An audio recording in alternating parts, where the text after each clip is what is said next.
Assalamualaikum warahmatullahi wabarakatuh. Halo Sobat Hebat Matsa Surba, kembali lagi di kanal YouTube kita MTS Surya Buana Malang bersama saya Bu Hurin Wardani Fitroti dalam mata pelajaran Bahasa Indonesia. Sebelum kita memulai materi pada hari ini, marilah kita berdoa bersama-sama terlebih dahulu. Semoga apa yang akan kita pelajari hari ini akan mendatangkan manfaat dan barokah untuk kita semua. Bismillahirrahmanirrahim. Raditu billahi rabbah wa bil islami dina wa bi Muhammadin nabiyyan wa rasula. Rabbi zidni ilma warzuqni fahma waj'alni min ibadika shalihin. Amin. Baik Sobat Hebat, hari ini kita akan belajar mengenai struktur dan ciri kebahasaan teks cerpen. Kalau pada video pembelajaran sebelumnya, Bu Hurin menjelaskan mengenai definisi teks cerpen dan unsur-unsur pembangun teks cerpen, baik itu unsur intrinsik ataupun ekstrinsik. Kompetensi dasar atau KD pada materi ini ialah menelaah struktur dan aspek kebahasaan cerita pendek yang dibaca atau didengar. Nah, dari KD tersebut, di akhir pembelajaran diharapkan kita mampu menganalisis struktur cerpen yang telah dibaca beserta buktinya dan mampu menganalisis ciri kebahasaan teks cerpen yang dibaca beserta buktinya pula. Baik Sobat Hebat, kita mulai belajar mengenai struktur teks cerpen. Apa saja strukturnya? Yang pertama yaitu orientasi. Orientasi isinya adalah pengenalan tokoh atau latar atau juga watak. Kemudian ada komplikasi. Komplikasi ini maksudnya rangkaian peristiwa-peristiwa atau konflik yang terjadi atau masalah. Dan yang terakhir resolusi. Namanya saja solusi. Berarti cerita tersebut menemui sebuah solusi atau penyelesaian. Untuk lebih jelasnya dalam memahami struktur teks cerpen, maka Bu Hurin akan memberikan contohnya. Tetapi syaratnya kalian harus membaca terlebih dahulu cerpen berjudul Sendiri-Sendiri karya Oki Madasari. Kalian bisa membacanya dengan mengeklik link yang ada di bawah video ini di kolom deskripsi. Silakan video ini di-pause terlebih dahulu dan membaca cerpen tersebut dengan mengeklik link yang ada di bawah video ini. Nah, Sobat Hebat semuanya sudah membaca cerpen yang berjudul Sendiri-Sendiri. Nah, marilah kita kupas orientasi dari cerpen tersebut itu yang bagian mana. Orientasi tadi berisi mengenai pengenalan, bisa pengenalan tokoh, bisa pengenalan latar, atau juga bisa pengenalan watak. Nah, orientasi dalam cerpen Sendiri-Sendiri. Tokoh aku merupakan salah satu penghuni asrama yang tetap tinggal di asrama dan tidak pulang kampung. Asrama yang dihuni tokoh aku sunyi karena sebagian besar penghuninya pulang kampung. Tokoh aku menghuni sebuah kamar di lantai 12. Nah, orientasinya berarti di sini pengenalan tokoh dan latar. Tokoh aku, dia adalah penghuni asrama. Kemudian latarnya di sebuah bangunan asrama, latar tempat. Latar suasananya hening atau sunyi, sepi.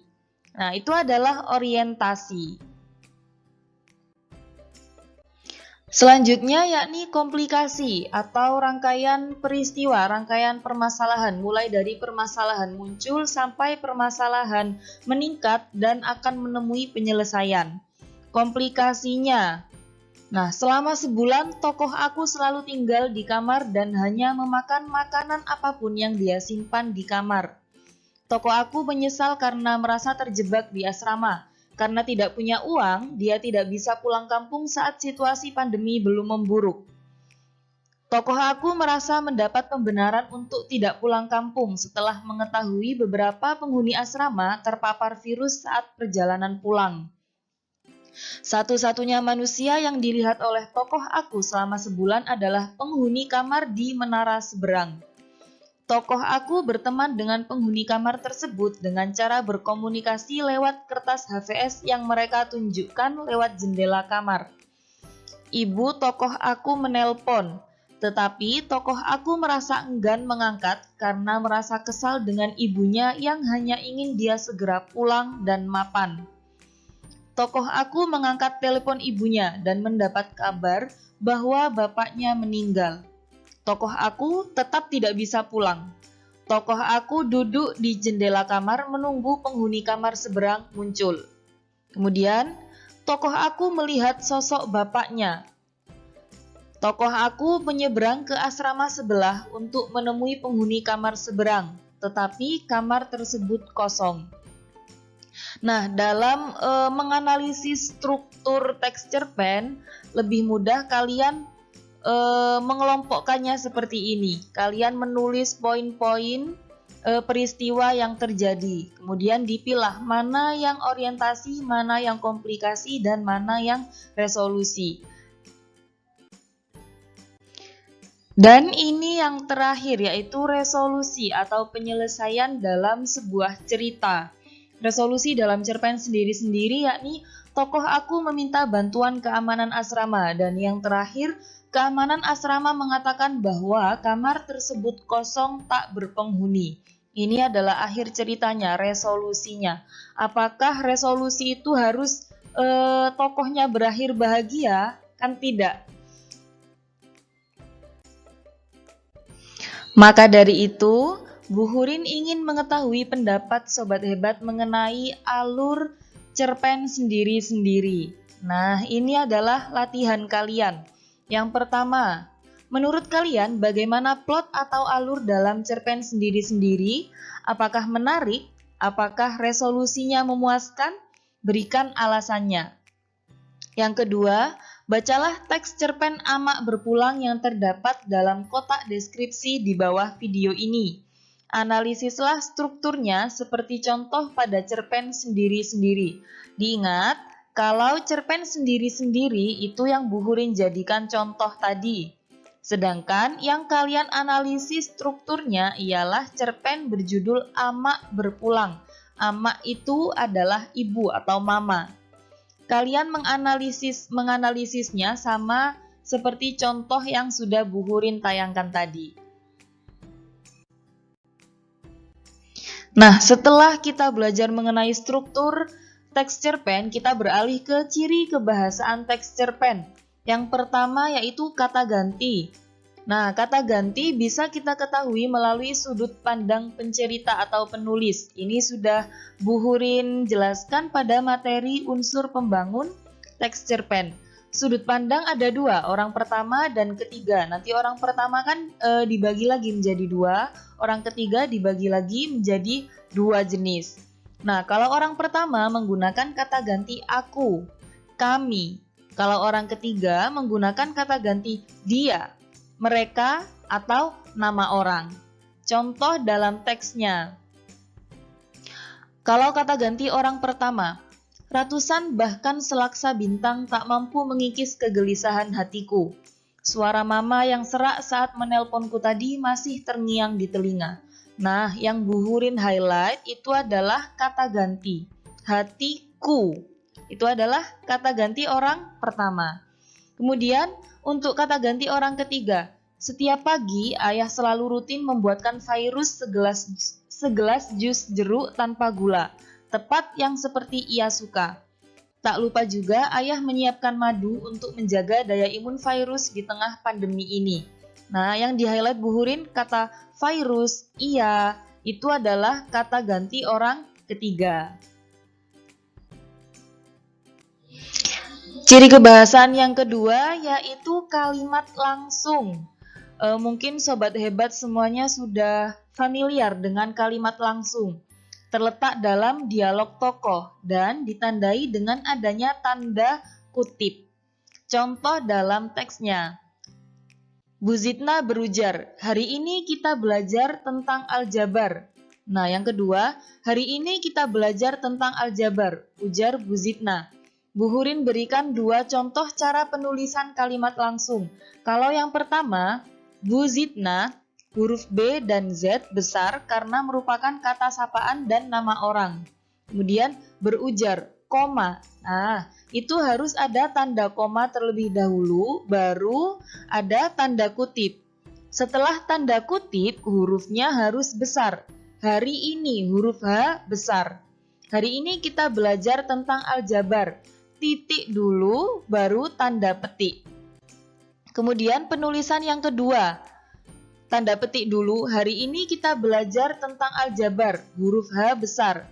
Tetapi setelah aljabar, tandanya bukan titik tetapi koma. Koma, tanda petik, baru ujar Buzitna. Kata ujar, huruf U-nya tetap kecil dan Buzitna, huruf B dan Z tetap besar. Dua-duanya benar, kalian boleh menggunakan salah satu. Kemudian contoh yang ketiga. Pak Farih bertanya, siapa yang hari ini berpuasa? Penulisan yang kedua, siapa yang hari ini berpuasa? Tanya Pak Farih. Nah, kalau di sini Pak Farih sama seperti Buzitna tadi. Karena itu merupakan kata sapaan dan nama orang, maka huruf P dan F menggunakan huruf kapital.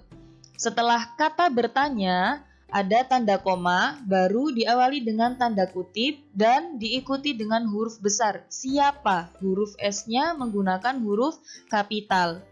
Siapa yang hari ini berpuasa? Karena ini adalah kalimat tanya, berarti diakhiri dengan tanda tanya.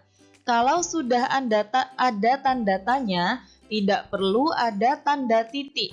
Berarti langsung ditutup dengan tanda kutip lagi. Dan penulisan yang versi kedua, siapa yang hari ini berpuasa? Ini kalimatnya terlebih dahulu ditulis. Setelah tanda tanya, ada tanda petik atau tanda kutip. Kemudian diikuti dengan tanya Pak Farih. Huruf T tetap kecil, huruf P dan F dalam kata Pak Farih tetap menggunakan huruf kapital. Yang ketiga ialah kata benda khusus, yaitu kata benda yang bermakna kuat dan khusus. Contoh kalimatnya, sambil berlutut dan menyeka air mata, Ara meletakkan karangan bunga krisan di atas pusara neneknya. Angin yang berembus menyapa dedaunan Kamboja di dekatnya tidak berhasil mengeringkan jejak basah di pipi gadis remaja itu. Sepeda kayu yang ia kendarai terlihat tergeletak di dekat pintu masuk pemakaman. Nah, karena ini kata benda, maka yang Bu Hurin highlight itu adalah kata bunga krisan, dedaunan Kamboja, dan sepeda kayu. Ketiganya merupakan kata benda. Nah, kenapa kok dinamakan kata benda khusus? Karena ini bermakna khusus. Bunga krisan itu adalah kata benda khusus. Makna umumnya, kata benda umumnya adalah bunga. Kemudian dedaunan Kamboja, ini juga kata benda khusus. Kalau kata benda umumnya berarti dedaunan atau pohon. Dan yang terakhir sepeda kayu, ini juga kata benda khusus. Kalau kata benda umumnya berarti kendaraan atau alat transportasi. Ciri kebahasaan teks cerpen selanjutnya ialah uraian deskriptif. Maksudnya uraian secara detail tentang latar atau tokoh atau watak atau peristiwa. Contohnya, kalau penjelasan singkat, aku melihat Lady tengah bersedih, itu singkat. Nah, uraian deskriptifnya, aku mendapati muka Lady dilingkupi awan kelabu. Terpapar jelas di sana gurat-gurat kesedihan yang entah kapan akan memudar. Manik matanya yang coklat terang seolah berteriak kepada dunia betapa banyak luka cita yang ia hadapi. Nah, itu kan uraian deskriptif. Dijelaskan mengenai raut wajahnya, kemudian tatapan matanya, tidak hanya sekadar aku melihat Lady tengah bersedih. Selanjutnya yakni majas. Majas itu apa? Majas ialah cara melukiskan atau mendeskripsikan sesuatu dengan cara menyamakannya dengan sesuatu yang lain. Contohnya, yang pertama ada majas simile. Simile perbandingan secara langsung. Jadi ada dua hal yang dibandingkan secara langsung. Contohnya, Ketika tahu bahwa temannya tidak selamat dari kecelakaan maut tadi pagi, hati Surya hancur lebur seperti mobil temannya yang ringsek tergilas truk. Nah, di sini kan ada dua hal yang disamakan, yaitu hati dan mobil. Dua-duanya sama-sama rusak. Biasanya majasimile itu ditandai dengan adanya kata seperti. Bisa juga bagai atau bak atau layaknya, itu sama. Kemudian yang kedua adalah majas metafora, perbandingan tidak langsung atau tersembunyi. Contoh dalam kalimatnya, Farah terkenal sebagai siswa kutu buku. Tidak heran kalau teman-temannya menjulukinya sebagai Hermione Granger versi lelaki. Nah, yang Bu Hurin highlight adalah kutu buku, kan bukan berarti Farah memiliki buku atau memiliki buku yang banyak kutunya atau kutu yang ada bukunya, kan tidak. Tetapi ini perbandingan tidak langsung. Maksudnya kutu buku adalah dia siswa yang gemar sekali membaca. Kemudian kalau personifikasi, menyamakan benda mati seperti manusia. Jadi seolah-olah benda mati ini bisa melakukan sesuatu seperti manusia. Contohnya, matahari mulai merangkak ke arah barat. Sebentar lagi ia akan singgah di belahan bumi lain untuk membagi sinarnya, meninggalkan gradasi jingga di setiap jejaknya. Nah, di sini matahari. Ini adalah benda mati, disamakan dengan manusia. Kok bisa disamakan dengan manusia?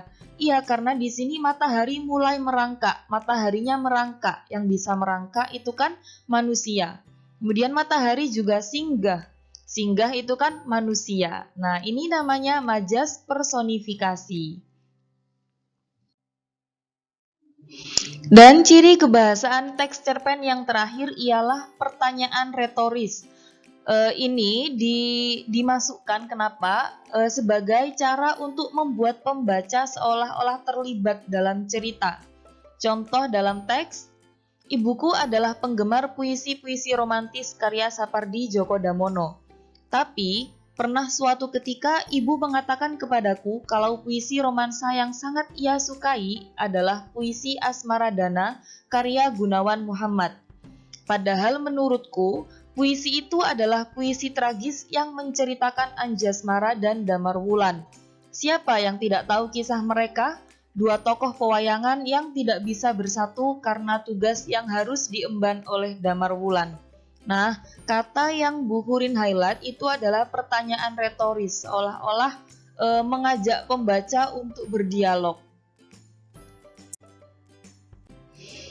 Oke, sobat hebat, untuk mengetahui sejauh mana pemahaman kalian mengenai materi ini, silakan mengerjakan latihan ciri kebahasaan teks cerpen ini. Yang pertama, wajah Oza keras dan beku seperti dinding batu.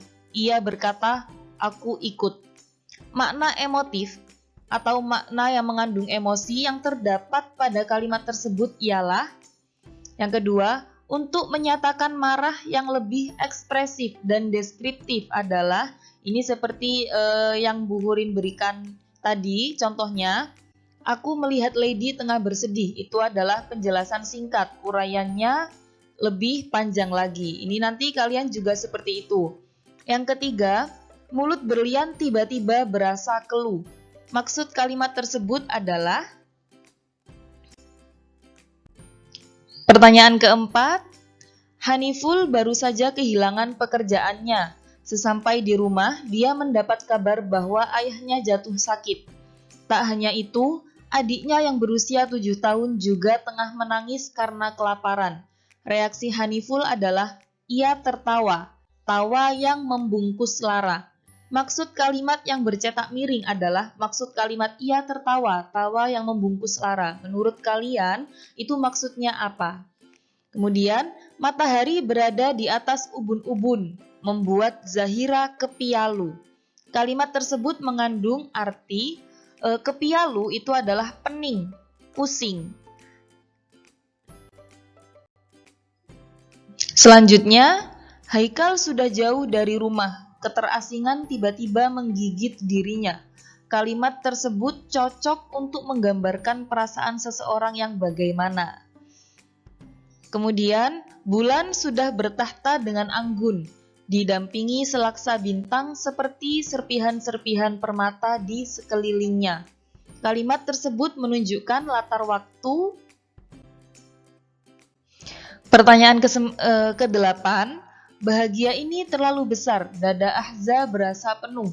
Kalimat yang cocok untuk melanjutkan kalimat tersebut adalah, jadi kalimat ini adalah uraian deskriptif.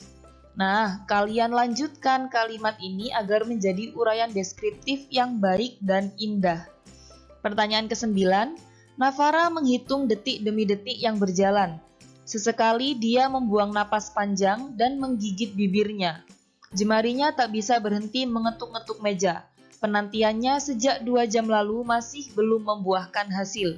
Kalimat tersebut menggambarkan perasaan seseorang yang tengah merasakan apa. Dan pertanyaan terakhir, hati Mama serasa teriris sebilah pisau kala mendengar Wawa tidak mau pulang meski sejenak. Buatlah kalimat dengan kata tergores yang memiliki makna sama seperti kalimat tersebut. Maksudnya di sini kan ada kata teriris. Nah, kalian buat kalimat dengan kata tergores yang maknanya sama dengan kalimat ini. Nah, sobat hebat, berakhir sudah materi kita pada video pembelajaran kali ini. Kita tadi sudah belajar mengenai struktur teks cerpen, kemudian ciri kebahasaannya juga. Nah, selain itu kalian juga mendapatkan beberapa latihan untuk mengasah kemampuan kalian dalam menganalisis struktur dan ciri kebahasaan teks cerpen. Terima kasih sudah belajar hari ini. Sampai bertemu lagi di video pembelajaran berikutnya. Sekian dari Bu Hurin, tetap semangat, bahagia, dan tetap produktif dimanapun dan kapanpun kita berada. Assalamualaikum warahmatullahi wabarakatuh.